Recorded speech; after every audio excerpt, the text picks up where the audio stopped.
Tim sir, namaste to you and welcome. Thank you. It's very magnanimous and kind of you to accept my invitation to come and talk to me. And I was actually amazed by your capacity to listen, which is a very rare thing in the world. And therefore, I had a natural resonance with you. And I wanted to roll in that hammock of that resonance.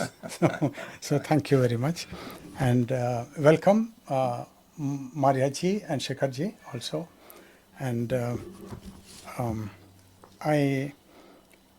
your disposition here is that you are the international president of the Theosophical Society, which is a worldwide organization, 150 years old. And not just that, you're deeply conversant with the waters of Krishnamurti, and that's not always the case with every theosophist, but you seem to be deeply immersed in the Krishnamurtian waters as well. And my disposition is that I'm immersed in the Krishnamurtian waters and in Sanatana Dharma, which is the eternal dharma or the religion of the Hindus, and Amanaska Yoga, which is my commentary on Krishnamurti's lifetime work, and Jyotisha, because I'm also an astrologer for the last 25 years. So that's our respective backgrounds. And I felt that that both of us have got a responsibility to discharge, and we have got to make all that we talk here extremely relevant, exciting, and inspiring to the listeners. So I want to start with a certain context which will be very pertinent and exciting for the listeners, and then we will go into the tunnel. Okay. So I want to take two human beings, A and B. Now, these two human beings, A and B, when they talk to each other, they could be in the family, they could be in a political meeting, or they could be two scientists as well, they could be two religious philosophers, whatever they are. Now, A wants an appreciation from B, and A is not listening to B. Now, likewise, B is only wants the appreciation of A, but he never listens to A. Now this is the Sounds universal like normal conversation. No, this is the context, because the whole world is here. Yeah.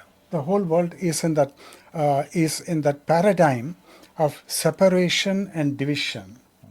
And our dialogue, it will be good if you open some doors in the conversation to help the listeners to address their own quandary, that when A is talking to B, A never listens. When B is talking to B, never listens. And I see this as original sin, and which has just come down to us, cascading down through the millennia, and that humanity is here. And the whole idea of a dialogue, especially dialogue with luminaries like you, is to make it relevant, and to make it to open a door for the people who have built walls around themselves, knowingly, unknowingly. I'm not saying they've deliberately done it, but that seems to be the way of thought. The thought builds a wall around itself. So I wanted to context that and begin with that. And every man and every woman, young or old, rich or poor, intelligent or dumb, seems to be in the same quandary of not being able to give yourself to the other and reciprocally. And then on that note, I want to begin with two chants. And one is the Theosophical Society chant, which I want you to utter first, and then I will utter the corresponding Shantipata, which is timeless, which is millions of thousands of years old. So please. So this is known as a universal invocation in theosophical circles. And it goes, O hidden life, vibrant in every atom, O hidden light, shining in every creature, O hidden love, embracing all in oneness, may each who feels himself as one with thee know he is therefore one with every other.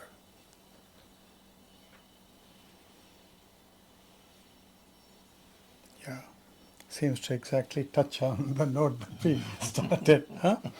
And so, just because you're in India and Madame Blavatsky and Henry Steele Olcott, Colonel Olcott built a Sanskrit library, which is an immemorial thing.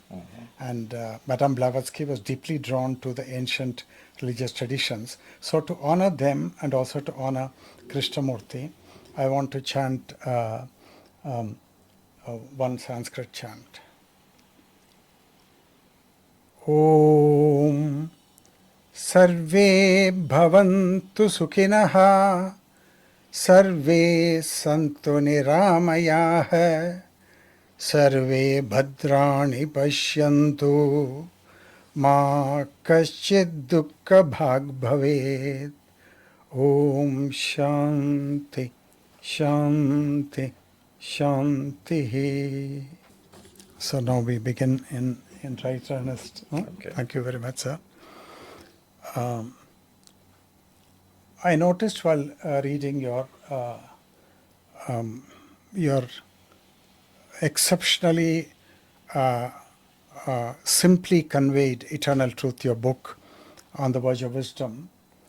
I noted on page 126 or something that you make a remark about language and about the limitation of language and how language is often a veiling thing and it veils truth, which may be deeply nestled within the words and sentences that we use to talk about the truth, to talk about the eternal truth. And I have been feeling for some years now that all languages, and this includes Sanskrit as well, because we have the first person, the second person, the third person, language has already celebrated duality and already broken oneness into separation and into division. Now, because you are at the helm of an institution which is very old and whose main concern was truth as per the founders. So, what is your thought and perception on how we use language and at the same time do not fall down into the pitfall of language conveying to us as though separation and duality are perfectly normal and they are the truth? It really does seem, to me at least, that just the fact that we use language is a statement of our separateness. Unfortunately, or fortunately, depending on how you look at it, there is some requirement for communication. We are in a condition where you could say that we have an eternal nature. We have a nature that is linked to truth, we could say, but that there seems to be some separation in terms of how we live and the conditions under which we live, which is, it's the fact of existence that it's a dual nature. Right. There is something that is within, and everything else, it appears to us, is outside of us. And so we train ourselves to behave in that manner. And then we try to describe that world. It's necessarily described in terms and using the tools of that separative world. And so the problem that we face, or the problem that is faced by that individual that for whatever reason has the sense that there's something beyond this. Clearly it doesn't start off with a full realization of truth or spirit, but there's a beginning point where someone has a sense that this can't be all. That somewhere inside of me there is some deeper knowing. How do I get to it? And then that's when this sort of a spiritual search begins, with all of its possibilities and all of its problems. Right, yeah. We turn to the words of great people, because those are the things that are most accessible. You know, we open the book, the Bible, you know, the Mahabharata, the various things. Every language, every culture has this. Yeah. And then we try to see what people, great people, have said. And you know, I feel sorry for those great ones among us, quite honestly, because their task is necessarily impossible. I know. You said it. I mean, how do I show you about a world that is not even describable in the tools that I can use to show you? Absolutely. So they have to be so creative. I mean, they use poetic language. Always it's poetry.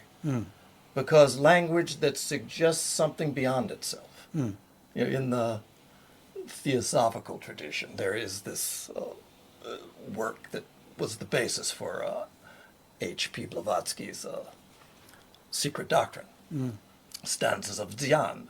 The very first verse of that, it's a verse that is describing a point in cosmic evolution, you could say. Before there is a universe, before there is a manifestation, before there are people or things or words, how do you describe that?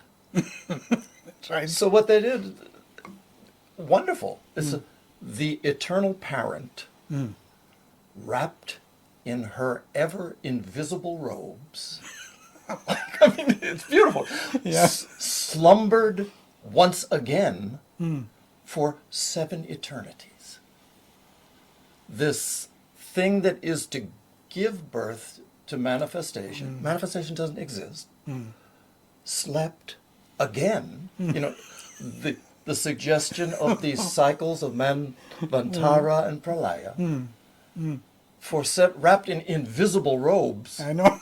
You know, how do you, if it's invisible, how do you even see it? Yeah. So anyway, this is language that is used to exceed itself.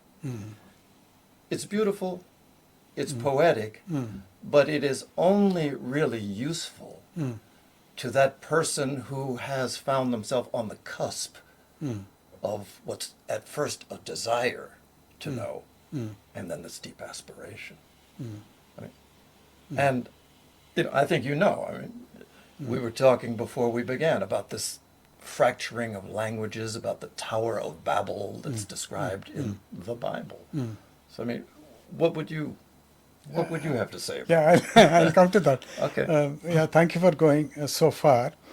Now, I want to say one thing in the context which you brought up, that if you and I, let's say that we are brothers and we are building a house, and I ask you for help, I ask you for timber, I ask you for steel, whatever it is, and then I'm prepared to give you the money. So that's a kind of secular life or transactional life in the mundane world of duality. There, I think language is inevitable. Otherwise we can't communicate the day-to-day life situation. That is perfectly okay. But when language sets out to surpass its limitations by trying to touch the unknowable and to drag the unknowable from its empyrean heights and bring it into the dirty gutters of the known, I think then we run into serious trouble. And I think the onus of how you do this, how you use the language, and at the same time, you're 2,000 kilometers from that language, and you're dead to it, and you have run away from it, because what you want to say you feel that it can't even be conveyed. So don't you think for religious teachers and for people who are going into the depths of the religions and for the depths of truth, They need not even be religious people. They can be atheists and agnostics as well. But don't you think that for them there is an insurmountable problem in that they want to use the language, but they find that the moment they use the language, they've already fallen into the dirt of duality. So what do? Religious teachers? Because the people who listen to the religious teachers are in full-blown duality. So they understand only I, me, you. They understand only that language. But the teacher has gone beyond that. And what is he to do with... Yeah. I mean, to me at least, it seems that anyone who has reached these sorts of heights, and we talk about Buddha, Christ, Krishna, those sort of Krishnamurti, these sorts of people, they see life for what it is. And one of the things that they make their mission, of course, is to serve humanity at all of its levels. Yeah. The deepest level is to somehow coax them into unity with themselves. That's the deepest right. level. Yeah. But at other levels, you have people beating each other with sticks, stealing from each other, killing animals for food, all of these various levels of behavior that in many ways preclude some deeper understanding. Right. So what do you do with those people who are far and away the mass of humanity? So yes, the Buddha spoke to those who were on the cusp of enlightenment. Then he also spoke to the people who were just trying to get a grip on life. You give behaviors. I mean, a lot of them, the problems with religions, of course, is that they're taken as if they are in some way actual truth. It's an unfortunate thing that I've witnessed across religions, but even within the Theosophical Society, where you have some of the people who are the most studied, who can recite chapter and verse, who are just naturally elevated in the eyes of the people that haven't had that degree of study, regardless of actual understanding. Yeah, regardless right. of... Oh, you said that apart from this learning, Yeah. so-called learning. Yeah, regardless of the experience of unity that all of this points toward, the fact of extreme knowledge of a lower type has an elevating quality. And you look at the wars that go on in the world that are based in religion, the ones leading them are the pundits, the scholars, all the people that supposedly know. They do know, but they know at the level of mind, which is at the level of limitation, at the level of fragmented language, is the level of that knowledge. And these are the ones that those who are less than that look to as leaders and follow. And so it's the value of religions, in spite of the fact that more blood has been spilled in the name of religion than anything else. Right.